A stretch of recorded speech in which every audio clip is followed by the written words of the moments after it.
Hello বন্ধুরা, good morning, welcome back to my channel. আজকে ছিল আমার বার্থডে, সেইভাবে কীরকম কিছুই হবে না বলে আমি ভেবেছিলাম কোনোই ভিডিও করব না, কিন্তু শেষমেশ বার্থডেটা যে ওর মধ্যে এতটা আনন্দ করে কাটবে সেটা ভাবতেই পারিনি। তো দেখো আজকে আমাদের মেনুতে কি কি থাকছে।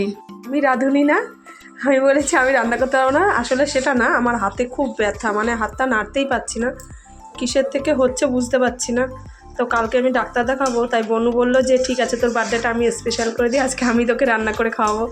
সব কিছুতে তুই আমাকে রান্না করে খাওয়াস, আজকে আমি তোকে রান্না করে খাওয়াবো। তো আমার বোন বিরিয়ানিটা খুব ভালো বানায়, তাই বললাম ঠিক আছে। তো এখন বর মাংস রান্না করে খাওয়াবে বলছিল, বনু বলছে না দাদা তাহলে মাংস নিয়ে আস, আমি বিরিয়ানি বানাচ্ছি। তোমরা তো শুনলেই আজকে বিরিয়ানি রান্নার দায়িত্বে কে ছিল। শেষে ম্যারিনেটের সময় আমি একটু বনুকে সাহায্য করলাম, দুজনে মিলে বিরিয়ানিটা ম্যারিনেট তো করেছিলাম। তারপর দেখো খেতে দেওয়ার পালা। বিরিয়ানি যেই রান্না করুক খেতে দেওয়ার দায়িত্বটা তো আমারই। তো বাচ্চাদের তো আমি প্রথমে খেতে বসিয়ে দিয়েছি, বুবুনকেও বসিয়ে দিয়েছি। বুবুন বলছিল একা একা খাবে, তো বুবুনকে আমি আগেই খাইয়ে দিয়েছি ভাত, তার জন্য আমি বললাম যা হাত দিয়ে যা খায় খেলো, না খায় না খেলো। এবার দেখো আমার খাওয়ার পালা, আমি টেস্ট করে বলবো বুনুকে কেমন হয়েছে। তো বুনু তো আমাকে সাজিয়ে দিয়ে দিয়েছে আর আমিও খেতে শুরু করেছি। খেয়ে তো আমার এত সুন্দর লেগেছে বিরিয়ানিটা, তোমাদের কি বলবো, আর আমার রিয়াকশন দেখে তোমরা বুঝতেও পারবে।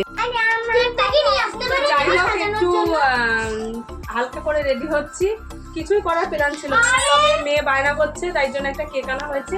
আর এই চুড়িদারটাও আমার বর গিফট করেছে আমাকে জন্মদিন উপলক্ষে, তাই এটাই করলাম। পরে এখন কেকটা কাটবো। আর এই যে ডিস্টার্ব মাস্টার আর আমি আর বলের মাস্টার এরকম করব পাগল।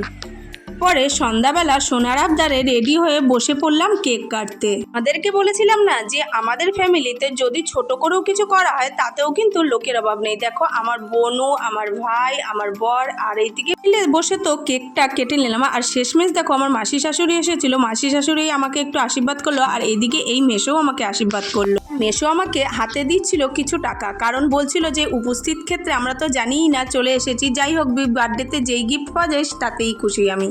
এতে গিফটের থেকেও বড় কথা হলো বড়দের কাছ দিয়ে আশীর্বাদ পাওয়াটাই মেন ব্যাপার।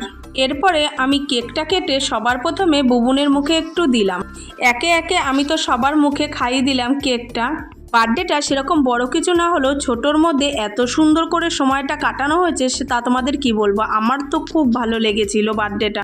আর শেষে এরা দেখো কেক নিয়ে এ ওর মুখে মাখাচ্ছে, এ ওর মুখে মাখাচ্ছে। আর আমার মাসি শাশুড়ি তো এগুলো পছন্দই করে না, খুবই রেগে যাচ্ছিল আমার সোনার উপরে, যেহেতু সোনা কেক মাখাচ্ছে তাই। কিন্তু ওরা তো বাচ্চা, ওরা তো এগুলো করতেই ভালোবাসে। আর এদিকে আমার বোনও ওদের সঙ্গে ও বাচ্চা গেছে। আর শেষে দেখো আমার বর আমাকেও ছাড়েনি, আমার গালেও একটু কেক মাখিয়ে দিয়েছে। আজকের ভিডিওটিকে দেখা হচ্ছে নতুন ভিডিও।